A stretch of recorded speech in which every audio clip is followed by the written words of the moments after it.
Hello students, मैं रंजन वर्मा कृता coaching institute में आपका स्वागत है। स्टूडेंट्स, इस समय हाई स्कूल का जो प्रीवियस ईयर पेपर है, जो कि 2018 से लेकर 2023 तक का ये सीरीज चल रहा है, जिसको हमने चैप्टर वाइज सेट किया है। तो हमने पहला चैप्टर अपलोड कर दिया था, जो कि वास्तविक संख्याएँ था। ये दूसरा पॉलिनोमियल है, बहुपद, जिसको आज हम शुरू करने वाले हैं। ऐसे चैप्टर वाइज वीडियो आते रहेंगे, तो देखते रहिए। और हमें उम्मीद है कि अगर इसको पूरा वीडियो देख लेंगे, को अच्छे से समझ लेंगे, तो निश्चित है कि बोर्ड में अच्छे से अच्छे अंक आ सकते हैं। क्योंकि जितने भी इसमें क्वेश्चन हैं, सभी के सभी प्रीवियस ईयर पेपर के हैं, और इसी तरह के क्वेश्चन लगभग रिपीट करके देते रहते हैं। जो बोर्ड में क्वेश्चन आता है वो सिर्फ अंक ही चेंज रहता है, बाकी सब वही रहता है, लगभग मेथड वही रहेगा। तो आपको सिर्फ मेथड समझना अच्छे से। तो चलिए शुरू करते हैं। पॉलिनोमियल का ये पहला क्वेश्चन ये लिखा है, द्विघात बहुपद x² + 7x + 12 के शून्य ज्ञात कीजिए। हमको इसका शून्य निकालना है। इसके शून्यकों एवं गुणांकों के मध्य संबंध का सत्यापन कीजिए, यानी इसके बीच हमको संबंध का सत्यापन भी करना है। तो पहले इसका शून्य निकालेंगे हम। तो शून्य निकालने के लिए इसका गुणनखंड करेंगे। x² + 7x + 12 = 0 करेंगे, और 12 के पहले प्लस है, तो इसका मतलब है कि 12 का गुणनखंड करेंगे कि जोड़ने पर 7 आए। तो 4 × 3 = 12, 4 × 3 = 7। तो x² प्लस यहाँ होगा 4x, ये दो प्लस में है इसलिए दोनों प्लस में रहेंगे। 4x + 3x और + 12 = 0। इसमें x कॉमन कर लेंगे तो आएगा x + 4, और यहाँ 3 कॉमन कर लेंगे तो आएगा x + 4 = 0। अब यहाँ से x + 4 कॉमन हो जाएगा, तो जब x + 4 को कॉमन करेंगे तो यहाँ बचेगा x, और इसमें बच जाएगा +3 = 0। तो एक बार लिखेंगे x + 4 = 0, और दूसरी बार लिखेंगे x + 3 = 0। तो x बराबर निकालेंगे तो 4 चला जाएगा दाईं ओर, तो हो जाएगा -4। ये x का मान आ गया -4, और यहाँ से निकालेंगे तो आएगा -3। तो पहले मान को हम बोलेंगे अल्फ़ा, इसको अल्फ़ा कहेंगे यानी पहला मूल, और ये हो जाएगा बीटा -3 यानी कि दूसरा मूल। ये हमारे दो मूल आ गए, -4 और -3। अब हमें करना है, शून्य तो हमारा आ गया, अब इसके शून्यकों एवं गुणांकों के बीच संबंध का सत्यापन करना है। तो लिखेंगे शून्यकों का योगफल। यहाँ लिखेंगे हम शून्यकों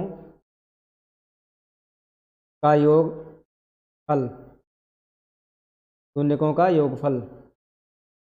तो शून्यकों का योगफल का फार्मूला होता है -x का गुणांक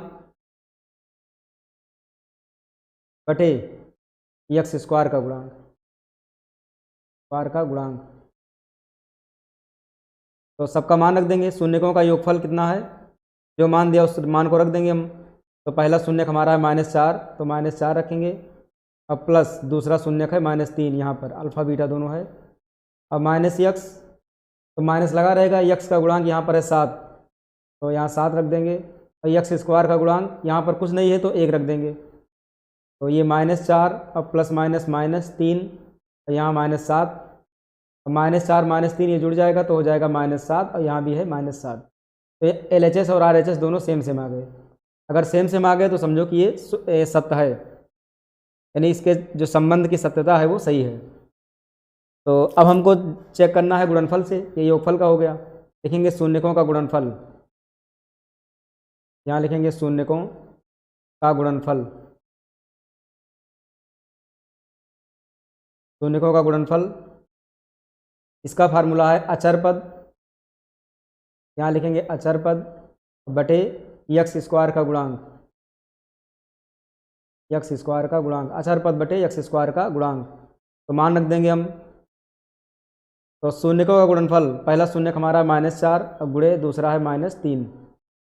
अचर पद यहाँ पर दिया है 12, तो 12 रख देंगे, और x² का गुणांक यहाँ पर 1 है तो 1 रख देंगे। अब माइनस माइनस का गुणा प्लस, और 4 × 3 = 12, तो यहाँ भी 12 = 12 आ गया, यानी कि LHS और RHS बराबर है। तो दोनों को हम देखेंगे तो ये योगफल पर भी सही आ रहा है और गुणनफल पर भी सत्य आ रहा है। इसका मतलब जो संबंध का सत्यापन हमको करना था ये सत्य है, ये सही है, ये हमारा सिद्ध हुआ। अब देखेंगे अगले क्वेश्चन को हम। ये दूसरा है कि द्विघात बहुपद 6x² - 3 - 7x के शून्य ज्ञात कीजिए तथा बहुपद के गुणांकों तथा शून्यकों में संबंधों की पुष्टि कीजिए। सेम वही क्वेश्चन है, ये भी गुणनखंड करना है और शून्य की सत्यता की जांच करना है। तो 6x² और ये -7x को पहले लिख देंगे हम, इसको घात वाइज हमको एडजस्ट करना है। और ये -3 लिखेंगे और बराबर 0 कर देंगे। तो 6 को और 3 को गुणा करेंगे तो 6 3 18 और ये -18 है, तो 18 का गुणनखंड करेंगे कि घटाने पर 7 आए।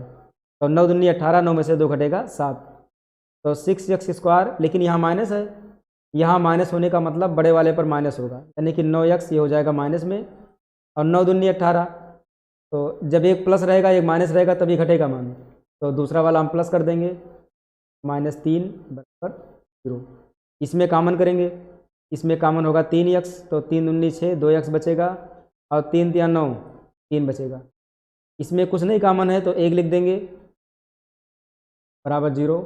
अब 2x - 3 दोनों में कॉमन है, तो 2x - 3 को कॉमन कर लेंगे, तो आ जाएगा, बच जाएगा यहाँ 3x + 1 बराबर, तो 2x - 3 बराबर 0, और यहाँ से हो जाएगा 3x + 1 बराबर 0। x का मान निकालेंगे तो पहले 2x बराबर 3 चला जाएगा दाईं ओर, तो हो जाएगा +3 यहाँ से। ऐसे यहाँ पर 3x बराबर निकालेंगे तो ये -1 हो जाएगा। तो x बराबर निकालेंगे तो 3 और बटे ये 2 गुणे में है तो ये बटे में आ जाएगा। उसी तरह से यहाँ x बराबर हो जाएगा -1/3, मतलब अल्फ़ा का मान आ गया 3/2, ये पहला शून्यक है, और बीटा का मान आ गया -1/3, ये हो गया दूसरा शून्यक। 2 शून्यक हमारे आ गए। अब हमको वही काम करना है, सत्यता की जाँच। तो सत्यता की जाँच के लिए लिखेंगे शून्यकों का योगफल, शून्यकों का योगफल बराबर -x का गुणांक बटे x² का गुणांक, x² का गुणांक हो जाएगा। तो योगफल में यही दोनों मान हम जोड़ देंगे, 3/2 और प्लस -1/3, माइनस x का मान है हमारे पास, यहाँ से देखेंगे हम x का मान है -7, तो ये माइनस लगा रहेगा और ये -7 को हम लिख देंगे, और x² का गुणांक यहाँ पर है 6 लिख देंगे। अब 2 और 3 का हमको एलसीएम लेना होगा, तो एलसीएम होगा 6 को 2 से भाग करेंगे 3 का 3 से गुणा 9, ये प्लस और माइनस का गुणा माइनस हो जाएगा। 6 को 3 से भाग करेंगे 2 आएगा, 2 का 1 से गुणा 2, माइनस माइनस प्लस 7/6, 9 में से 2 घटेगा 7 आएगा, और बटे 6 बराबर 7/, तो ये दोनों मान बराबर हो गए। LHS RHS बराबर हो गया, तो इसका मतलब योगफल से ये पुष्टि हो जाता है, ये सत्य है। अब चेक करेंगे गुणनफल वाला हम, तो लिखेंगे शून्यकों का गुणनफल, शून्यकों का गुणनफल लिखेंगे हम शून्यकों का गुणनफल। ये होता है अचर पद बटे x² का गुणांक, अचर पद बटे x² का गुणांक। तो शून्यकों का गुणनफल में दोनों को गुणा कर देंगे, 3/2 गुणे -1/3, अचर पद में है यहाँ पर -3, तो -3 लिखेंगे, और x² का गुणांक यहाँ पर है 6, तो 6 को लिखेंगे हम।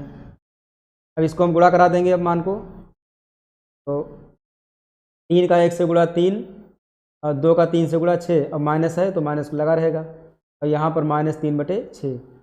चाहो तो हम काट भी सकते हैं इसको, अगर यहाँ पर काटना चाहें हम तो यहीं भी काट सकते हैं, पहले ही यहाँ 3 3 काट देते, या फिर यहाँ काट दें, 3 का नम 3 3 दूनी 6, 3 का नम 3 3 दूनी 6, -1/2 बराबर -1/2, ये भी बराबर आ गया मान। या फिर यहीं काट सकते थे, 3 से 3 काट देते, और यहाँ 3 का नम 3 3 दूनी 2, 3 दूनी 6 कर देते, तो यहाँ से भी आ सकता था मान। तो ये भी सत्य है, ये हमारा मान सिद्ध हुआ। अब बढ़ेंगे अगले क्वेश्चन की तरफ। ये तीसरा क्वेश्चन है, तीसरा है द्विघात बहुपद 4u² + 8u के शून्य ज्ञात कीजिए और शून्यकों तथा गुणांकों के बीच के संबंध की सत्यता की जांच कीजिए। तो इसको भी वही से करेंगे हम, तो 4u² + 8u बराबर करेंगे 0, तो इसमें 4u कॉमन हो जाएगा, तो बचेगा यहाँ पर u खाली और प्लस 2 बचेगा बराबर 0, तो यानी कि u बराबर हो जाएगा 0 और u + 2 बराबर हो जाएगा 0, तो u बराबर मिलेगा हमको -2, तो एक मान तो मिला -2 और एक मान मिला हमको 0, अल्फ़ा का मान 0 और बीटा का मान -2, ये दोनों मान हमको मिल गए। अब हमको चेक करना है, सत्यता की जांच करना है, तो सत्यता की जांच के लिए लिखेंगे शून्यकों का योग, शून्यकों का योगफल बराबर माइनस यक्स का गुणांक। तो चाहे यक्स का गुणांक करें तो इसमें यक्स की जगह यू लिखा है तो यू का गुणांक लिखेंगे। तो यू का गुणांक है 8 और बटे यक्स स्क्वायर का गुणांक यानी यू स्क्वायर का गुणांक तो ये है 4। और यहाँ योगफल में लिख देंगे 0 और प्लस -2। 4 से कट जाएगा, 4 का नम 4, 4 दूनी 8 तो आ जाएगा -2। तो जोड़ेंगे इसको तो ये प्लस माइनस माइनस हो जाएगा, खाली -2 बचेगा और बराबर -2। ये भी सत्य है। अब गुणनफल चेक कर लेंगे हम, लिखेंगे शून्यकों का गुणनफल, शून्यकों का गुणनफल ये होता है सी बटे ये, मतलब अचर पद बटे एक्स स्क्वायर का गुणांक। तो इसमें अचर पद है ही नहीं और एक्स स्क्वायर का गुणांक यानी कि यू स्क्वायर का गुणांक ये 4 है। अब गुणनफल में अल्फ़ा का मान 0 और बीटा का मान -2।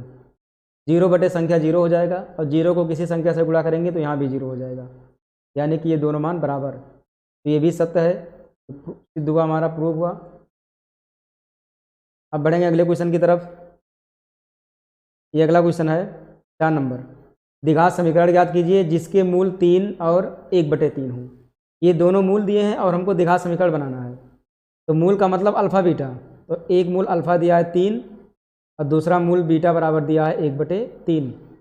तो समीकरण बनाने का फार्मूला होता है एक्स स्क्वायर माइनस मूलों का योगफल alpha plus beta into x और प्लस मूलों का गुणनफल अल्फ़ा बीटा बराबर 0। ये इसका फार्मूला होता है। तो इसको लिख देंगे x square minus alpha plus beta, दोनों को जोड़ देंगे हम तो लिखेंगे 3 प्लस और ये माइनस है तो लिखेंगे -1/3। तो ब्रैकेट में कर देंगे और बाहर लगा देंगे बड़ा सा bracket, into x plus alpha beta, दोनों गुणा हो जाएगा। 3 गुणे -1/3 बराबर 0। तो एक्स स्क्वायर माइनस ये बनेगा 3 - 1/3 इंटू एक्स प्लस 3 से 3 कट जाएगा और ये खाली बचा -1 बराबर 0। तो 3 × 9 में से गया 8, एक्स स्क्वायर माइनस 8x/3 और प्लस माइनस -1 बराबर 0। एलसीएम ले लेंगे 3 का 1 का 1 का एलसीएम लेंगे तो बटे के नीचे आएगा 3। 3 का 1 से भाग करेंगे 3 आएगा और एक्स स्क्वायर से गुणा करेंगे तो 3x स्क्वायर। 3 का 3 से भाग 1, 1 का 8x से गुणा 8x। ऐसे यहाँ भी 3 का 1 से भाग 3 और -1 से गुणा करेंगे तो -3 0 बटे 1 करके कहीं से गुणा कर देंगे तो 3x square minus 8x minus 3 का 1 से गुणा होगा यही रहेगा और 3 का 0 से गुणा होगा तो 0। ये आ गया द्विघात समीकरण। इतना हमको निकालना था। ये अगला क्वेश्चन है, एक द्विघात बहुपद ज्ञात कीजिए जिसके शून्यकों का योग तथा गुणनफल दिए गए हैं। अब इसमें शून्यकों का योग और गुणनफल दिया गया है। इसके पहले वाले में था कि सिर्फ मूल दिए गए थे, इसमें शून्यकों का योग गुणनफल दोनों बना के दिया गया है। तो अगर पहले वाले को देखेंगे हम तो अल्फ़ा प्लस बीटा यानी कि शून्यकों का योग 1/4 दिया गया है और शून्यकों का गुणनफल अल्फ़ा बीटा दिया है -1। तो सीधा सीधा समीकरण बना लेंगे हम, x square minus alpha plus beta into x और प्लस अल्फ़ा बीटा, बस इसी में हम मान रख देंगे। X square minus alpha plus beta का मान है 1/4 इंटू एक्स और अल्फ़ा बीटा का मान है -1। तो बनेगा x square minus x/4 plus -1।